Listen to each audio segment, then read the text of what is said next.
شروع کرتا ہوں اللہ تعالیٰ کے نام سے جو بڑا مہربان اور نہایت رحم فرمانے والا ہے۔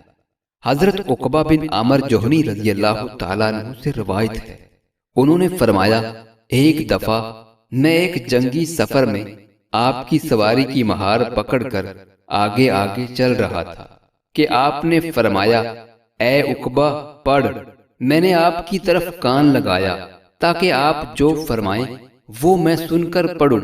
پھر کچھ دیر کے بعد فرمایا، اے عقبہ پڑھ۔ میں پھر متوجہ ہوا، آپ نے تیسری مرتبہ پھر یہی فرمایا۔ میں نے عرض کی، کیا پڑھوں؟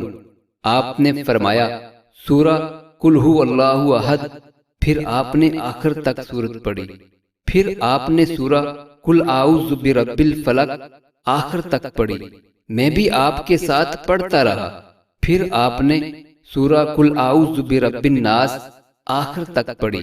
میں بھی آپ کے ساتھ پڑھتا رہا۔ پھر آپ نے فرمایا، کسی شخص نے ان جیسی صورتوں یا کلام کے ساتھ اللہ تعالیٰ کی پناہ حاصل نہیں کی۔ حضرت ابو ہریرہ رضی اللہ تعالیٰ عنہ نے بیان فرمایا کہ رسول اللہ صلی اللہ علیہ وآلہ وسلم نے فرمایا، تم فقر و فاقہ، قلت، ذلت اور ظالم یا مظلوم بننے سے اللہ تعالیٰ کی پناہ حاصل کیا کرو۔